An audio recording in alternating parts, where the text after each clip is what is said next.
Я уже говорил в первых репортажах о том, что стоят две палатки, представленные МЧС России по республике Саха-Якутия. И в одной у нас идет медицинский осмотр специалистов, и во второй, как ни странно, участвуют предприниматели города Якутска. Это кафе Хатей и кафе Совой. Вот смотрите, что они представили на сегодня. Вот они кормят людей, попавших в трудную жизненную ситуацию. А сегодня на обед что у нас? Что сегодня? Столовая? Да. Ну, что там? Плов, гречка? Плов, да? И лагман жареный, да? Еще раз говорю, это представило кафе Хатей и Совой. Совой, правильно. И... еще и хлеб, да? Лепешки, да? Я просто хотел сказать, что предприниматели и здесь помогают, как могут. Мы сейчас вот выйдем и поговорим еще с некоммерческими образованиями, которые здесь участвуют, общественными организациями, правильно будет. Вот я сегодня вижу линия жизни, Алмаз, еще. Здравствуйте. Сегодня сколько вообще общественных организаций, которые занимаются проблемами этой категории граждан, попавших На акции присутствуют две организации. Это наша организация, общественная организация «Линия жизни» и общественная организация «Алмаз». Ну, а также структурное подразделение Министерства труда и соцразвития ГБУ ОСА-РФ. Ну, насколько я понимаю, акция по своей структуре, это, во-первых, учет, сначала анкетирование и учет, определение медицинского состояния человека, да, потом, как бы, уже определение, как бы, куда ему, если он в такой сложной ситуации, как они говорят, податься, да, и в данной ситуации, я так понимаю, что у нас здесь на акции «Путь дому» несколько путей, да? Да. Один из путей, в который все стремятся, это на авиагруппе у нас. ОСА-РФ. Как правильно? ОСА-РФ. Отделение социальной адаптации ТИРЭХ. То есть там более сложные, когда человек по санитарному ходить не может и так далее. Да, там чаще всего, конечно, обращаются люди с проблемами со здоровьем, с инвалидностью, потому что там есть условия для содержания вот этих людей. Там в штате есть медицинские работники, те люди, которые могут оказать специализированную помощь, а люди, наиболее как бы здоровые, да, можно так сказать, они, те, кто изъявляет желание, могут обратиться в общественные организации. А вот линия жизни, да, я хотел бы представить Оксану Минахматовну, но правильно будет, что если вы сами представитесь, а то я просто уже там в некоторых регалиях путаюсь, да? Я являюсь вице-президентом межрегиональной общественной благотворительной организации социальной адаптации граждан «Линия жизни». Зовут меня Кондакова Оксана Минахматовна. Оксана Михайловна, а вот вы уже 10-й раз здесь участвуете, 10-й раз проводится эта акция. В чем сложность и в чем, может быть,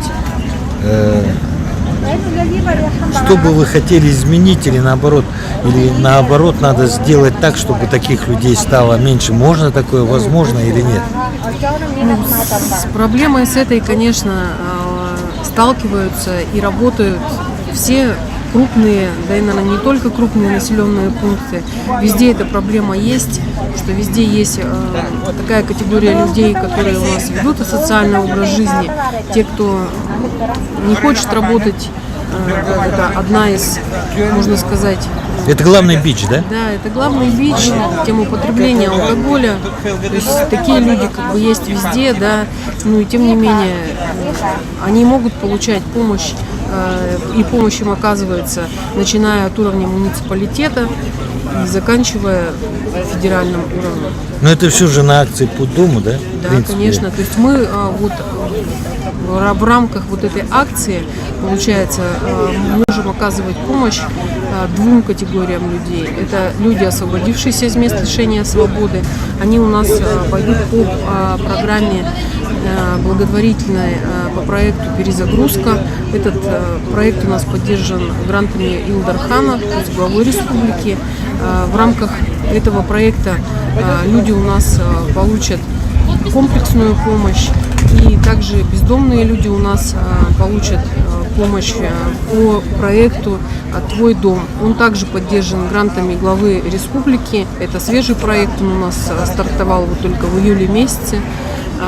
В рамках этого проекта мы окажем помощь бездомным и лицам, оказавшимся в трудной жизненной ситуации.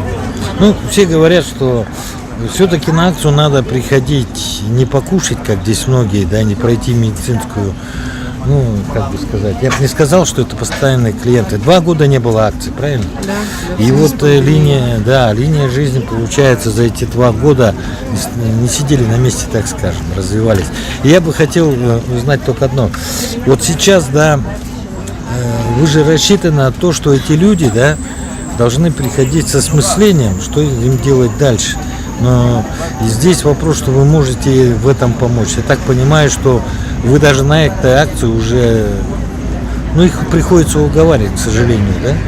Да, не все, конечно же, у нас изъявляют желание, да, сознательное попытаться хотя бы поменять свою жизнь. Есть, конечно, люди, те, кто хотят, чтобы им протянули руку помощи, а есть люди, которых все устраивает, то есть вот эта жизнь, бродяжничество, попрошайничество, ну, у них все хорошо. Они считают, что никакой проблемы как бы нет.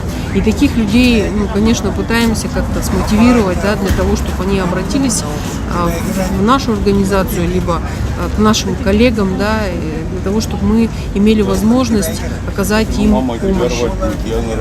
Ну, сегодняшний результат, ну, полдня всего прошло, уже есть, да, такие люди. То есть не все они такие вот лентяи. Да, да, то есть есть люди, которые изъявили желание обратиться к нам за помощью. Мы готовы этим людям помочь, готовы восстановить документы, готовы помочь им трудоустроиться, поправить здоровье и так далее. А у вас система, она вот по этим грантам, это что означает? Вот люди какую помощь получают? Это у них есть кровь, да, я так понимаю? Да, то есть в рамках наших проектов, которые мы реализуем социально, люди у нас получают кровь, то есть безопасный ночлег, получают трехразовое горячее питание, получают первичную медицинскую помощь, то есть прохождение ФЛГ, прохождение сдачи анализов на гепатиты Б, С, на РВ, на ВИЧ, на коронавирус. В рамках этих проектов мы восстанавливаем документы, то есть восстанавливаем паспорта, СНИЛСы, ИНН тем людям, кто являются трудоспособными, и восстановлен полный пакет документов. Мы помогаем трудоустраиваться, то есть получать либо временную работу, либо постоянное место работы. То есть здесь трудоустройство идет официальное, то есть как минимум это будет гражданско-правовой договор. Ну, имеется в виду, то есть человек, ну вот практика что показывает, что люди вот после, ну не все же время они у вас живут, правильно? Нет, конечно, не все время люди у нас живут. Есть люди, которые после прохождения, да, курса так называемого социальная адаптация, они восстанавливаются, уходят, как мы говорим, да, в свободную как бы жизнь, свободное плавание, и живут уже обычной жизнью, ничем не отличаясь абсолютно от нас с вами. Ну вот совсем недавно к нам приходила восстановительный центр просто с благодарностью женщина, которая обращалась за помощью. Была она у нас в 2019 году. Она пришла там с цветами, нас поблагодарила, сказала, что купила квартиру. Ну, правда, ей помог в этом сын. То есть она купила за 2 с лишним миллиона, получается, квартиру, 1 100 там с копейками накопила она сама, она получает пенсию по инвалидности, и оставшиеся деньги ей добавился. Вот она порадовалась, с этой радостью пришла, поделилась, у нее все хорошо, она живет, как бы, у нее все в порядке. И также совсем недавно у нас есть семейная пара, которая познакомились у нас в восстановительном центре, поженились, живут они сами уже почти 3 года самостоятельно. Они обращались к нам за консультацией о регистрации самозанятости. То есть у них небольшой маленький бизнес, готовят они обеды, стряпню, и по офисам они продают, муж с женой. То есть сейчас хотят они легализоваться, да, в качестве самозанятых работать. И вот тоже такие примеры положительные, к счастью, есть, слава богу. То есть акция «Путь дома» – это просто путь? Это просто путь, конечно, это, можно сказать, первый шаг, да, возможность каждому человеку сделать шаг в новую жизнь. Здесь у каждого есть возможность поменять свою жизнь. Главное, как говорится, было бы желание эту жизнь поменять. А в остальном мы все, нас очень много здесь людей, коллег, да, кто работаем с такой категорией людей. То есть, если у человека есть желание, мы готовы и помогаем. А если у человека, конечно, нет желания, да, его все устраивает, смотивировать, это целая история. А к вам попасть, или если завижу желание, сейчас акция «Путь дома», а так через уполномоченного по правам человека, да? Нет, у нас свободный, как говорится, вход-выход. По самообращению можно обратиться к нам. При наличии мест мы никому не отказываем. Центр у нас низкопороговый, то есть мы принимаем людей с улицы, к нам приходят. Сарафанное радио работает, да, люди, кто находится в проблеме, они друг друга очень много знают и уже говорят там адрес и так далее. И люди по самообращению обращаются к нам в центр. А так можно найти в интернете, да? Можно, конечно, информацию найти в интернете. У нас есть сайт, у нас есть социальные страницы, страницы в социальных сетях. Информация о нас есть, можно обратиться к уполномоченному по правам человека в нашей республике Гурьевой Сардане Михайловны. То есть она оперативно реагирует, как правило, на людские беды и проблемы и выходит на все там компетентные и заинтересованные органы, учреждения, организации для того, чтобы помочь. Еще раз скажите, как правильно называется сайт? Как правильно? Сайт какой? Как он называется? mabo-жизни.рф. Спасибо. Акция продолжается, спасибо еще раз. И мы видим, что люди прибывают. Короткое интервью будет еще, наверное, с МВД России по республике Саха-Якутия. Вот этому человеку нужно